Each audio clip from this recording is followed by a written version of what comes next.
దీపము యేసయ్యా నీవు వెలిగించినావు నా దీపము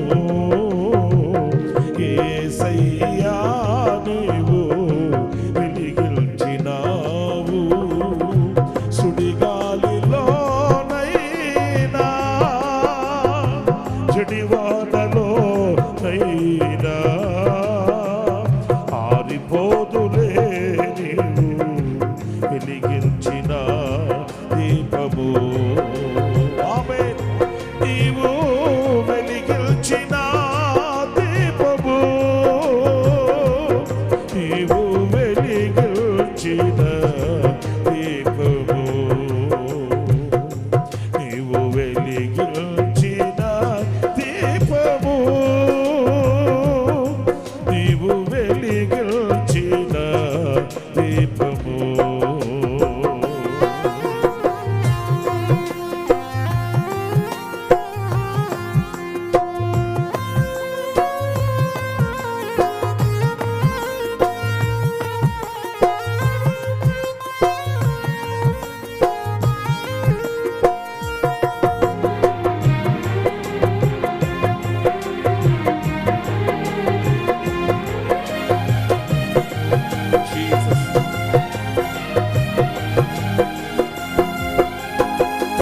మారని నీ కృప నన్ను వీడనన్నది మర్మాల బడిలోన సేద తీర్చుచున్నది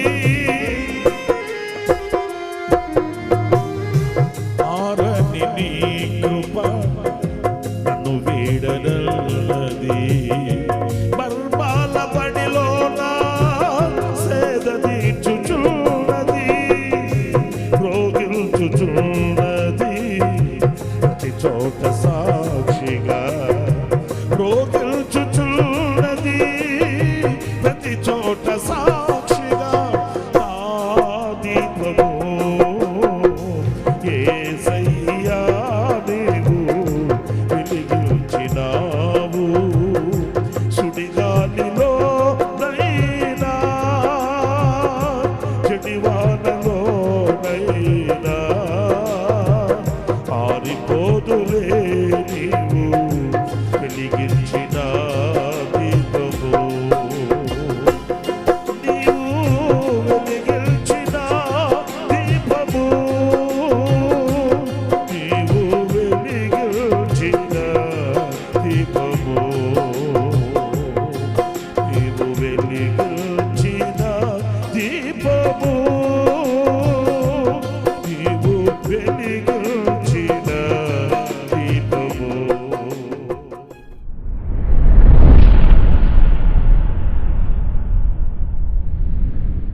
ప్రైజ్ ది లార్డ్. ప్రభు అయిన యేసుక్రీస్తు నామములో మీ అందరికీ హోసన్నా మినిస్ట్రీస్ తరపున హృదయపూర్వకమైన వందనాలు తెలియపరుస్తున్నాను. ప్రభు మిమ్మల్ని దీవించి ఆశీర్వదించునుగాక. పురులర ఈ పూట పరిశుద్ధ గ్రంథంలో నుంచి హెబ్రీ పత్రిక 11వ అధ్యాయం 24వ వాక్యాన్ని నేను చదువుతున్నాను. జాగ్రత్తగా ఆలకించండి. మోషే పెద్దవాడైనప్పుడు విశ్వాసమును బట్టి ఐగుప్తు ధనము కంటే క్రీస్తు విషయమైన నింద గొప్ప భాగ్యమని ఎంచుకొని అల్పకాలము పాపభోగము అనుభవించుట కంటే దేవుని ప్రజలతో శ్రమ అనుభవించుట మేలని యోచించి. ఈ మాట మనకు బాగా పరిచయమైన మాటే. కానీ ఇందులో ఒక చక్కటి విషయాన్ని మనం ధ్యానించవలసి ఉంది. అదేంటంటే మోషే ఒక నిర్ణయానికి వచ్చాడు, ఒక తీర్మానం చేసుకున్నాడు. ఈ తీర్మానమే చాలా శ్రేష్టమైనదండి. ఏంటంటే ఈ అల్పకాలము అంటే ఈ కొంచెం కాలము పాపభోగము అనుభవించుట కంటే, బ్రతికేదే కొంచెం కాలం,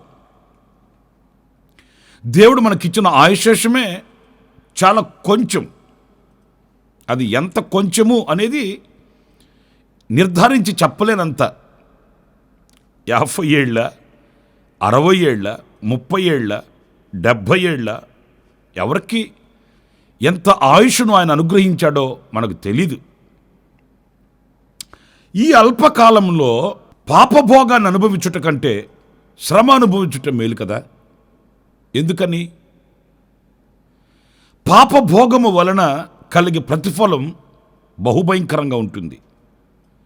శ్రమ వలన కలిగే బహుమానం ఎంతో శ్రేష్టమైనది, ఘనమైనదిగా ఉంటుంది అనేది ఈ దైవజనుడైన మోషే వివేచించగలిగాడండి. ఎప్పుడైతే ఈ వివేకము, ఈ వివేచన ఆయనకు కలిగిందో వెంటనే ఆయన ఒక చక్కటి నిర్ధారణకు, ఒక మంచి ఆలోచనకు ఆయన దిగివచ్చాడు. ప్రియులారా, ఇక్కడ శ్రమ అనుభవించుట మేలు అని ఎందుకన్నాడు?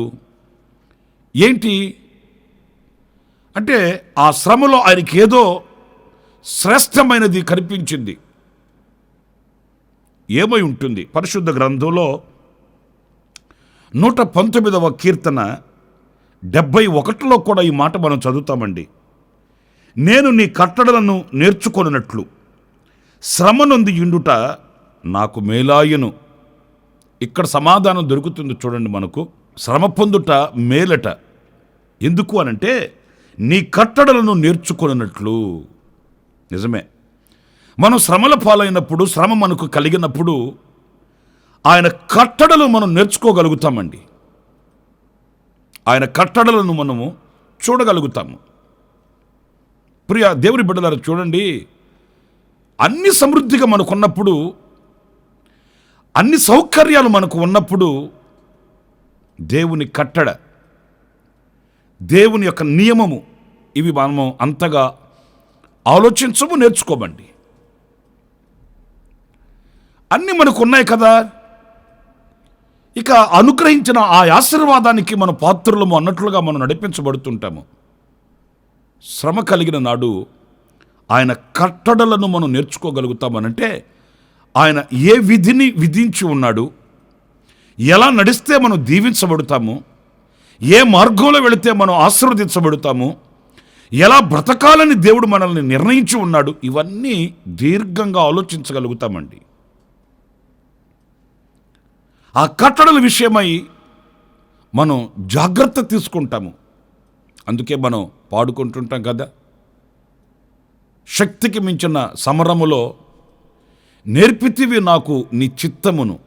అవును, అలాంటి శ్రమలు, పోరాటాలు, యుద్ధం లాంటి అనుభవాలు మన ఎదుట నిలిచినప్పుడే, మన శక్తికి మించిన అనుభవాలు మన ఎదుట నిలబడినప్పుడు, ఆ శ్రమల అనుభవాలలో ఆయన చిత్తం ఏంటో మనం పరీక్షించగలుగుతాము. ఆయన చిత్తాన్ని మనం తెలుసుకోగలుగుతాము. జయముతో ముందుకి మనం కొనసాగించబడగలుగుతాము. ఆయన కట్టడలు మనకు తెలియాలి అని అంటే ఈ శ్రమల అనుభవం అనేది చాలా అవసరం అండి. విశ్వాసులైన వాళ్ళు కొంతమంది ఎలా ప్రార్థన చేస్తుంటారంటే, ఏ బాధ వారికి కలగకుండా, ఏ ఇబ్బంది వారికి రాకుండా, వ్యక్తిగతంగాను, కుటుంబ పరంగాను, చదువుల రంగంలోను, ఉద్యోగపరంగాను, వ్యవసాయ పరంగాను, అన్ని విధాలుగానండి ఒక క్షేమకరమైన బ్రతుకు బ్రతకాలని, దీవెనకరమైన అనుభవాలలో నిలవాలని, అనేకులకు వాళ్ళు అప్పిచ్చు వాళ్ళుగానే ఉండాలి. కానీ ఏ శ్రమ అనుభవించకూడదని ఆ భావనతోనే ప్రార్థన చేస్తుంటారండి. అంటే నేను చెప్పేది, దేవుడిచ్చిన ఆశీర్వాదాన్ని ప్రక్కన పెట్టి మీరు శ్రమలే అనుభవించాలని నేను చెప్పట్లేదు. అవసరమును బట్టి దేవుడు మనల్ని నడిపించే ఆ మార్గంలో రెండవదిగా మన ఎదుట ఈ యొక్క ఆలోచించుకునవలసిన అవసరం వచ్చినప్పుడు మనం శ్రమల వైపే మెగ్గు చూపాలండి. శ్రమల వైపే మన దృష్టిని పెట్టాలండి. ఎందుకంటే ఆయన మార్గములలో మనల్ని నడిపేది, ఆయన చిత్తము శ్రమలలో మనకు ప్రత్యక్షపరచబడేది గనుక ఆ శ్రమల వైపు మనం మెగ్గు చూపాలి, వాటిని తృణీకరించకూడదు. ఆయన మనల్ని నడిపించే ఆ ఉన్నతమైన ఆధిక్యత కలిగిన అనుభవంలోకి మనం శ్రమల మార్గాన వెళ్ళగలగాలి. అలాంటి మనస్సు మనకు కావాలండి. ఇకపోతే రెండవ విషయాన్ని మనం పరిశుద్ధ గ్రంథంలో మనం గమనించినప్పుడు, పరిశుద్ధుడైన పౌలు రోమాలో ఉన్న సంఘానికి పత్రిక వ్రాస్తూ ఆ పత్రికలో చక్కటి మాట చెప్పాడండి. మీరు చాలాసార్లు చదువుతుంటారు. 5వ అధ్యాయం 3వ వాక్యం నేను చదువుతున్నాను. శ్రమ ఓర్పును కలిగిస్తుందట. ఈ 3వ వాక్యంలో మనం గమనించాల్సింది, ఈ శ్రమ ఓర్పును కలిగిస్తుందట. ఆలకించండి. ఎందుకు శ్రమ పొందుట మేలు అనుకున్నాడు అంటే, ఓర్పు కలిగి బ్రతకాలంటే, ఓర్పుని నేను అనుభవించాలి, ఓర్పు కలిగిన విశ్వాసంగా నేను బ్రతకాలి అని అనుకుంటే, శ్రమ లేకుండా ఓర్పు ఎలా వస్తుంది? యుద్ధం లేకుండా జయం ఎలా కలుగుతుందండి? మేఘం లేకుండా వర్షం ఎలా వస్తుందండి? సూర్యుడు లేకుండా వెలుగు ఎలా కలుగుతుందండి? అలలు లేకుండా సముద్రం ఎలా అవుతుందండి? గనుక ఈ శ్రమ అనేది మనకు కలిగిన నాడు ఓర్పుకు తావు కలుగుతుంది. కొంతమంది చూడండి, ఎంత శ్రమ పెరచబడుతున్నా, ఎంత నలగగొట్టబడుతున్నా, ఆ ఓర్పు వలన దేవుని గొప్ప కార్యాలు చూడగలుగుతుంటారండి. మరికొందరికి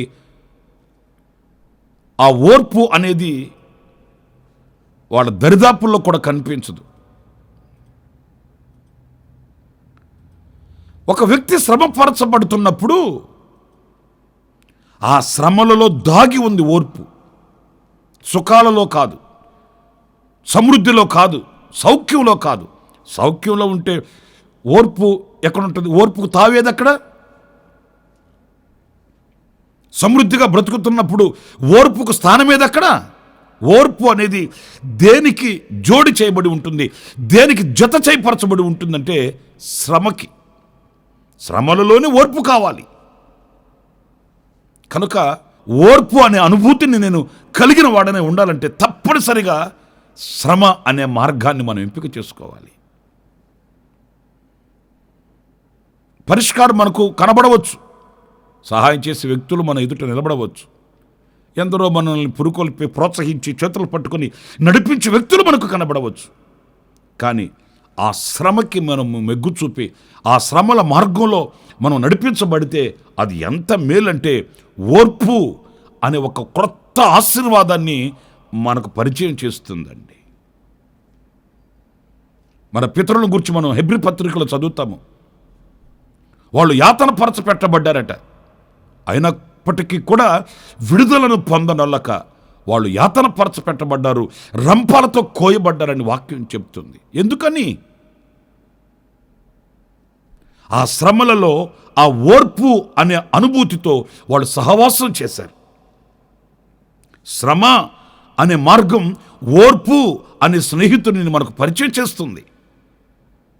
ఈ పరిచయం మనకు కావాలి. ఈ ఆశీర్వాదం, ఈ దీవెన నేను కలిగిన వాడనే ఉండాలి అని అనుకుంటే తప్పనిసరిగా ఈ శ్రమని మనం ఉపేక్షించకూడదు,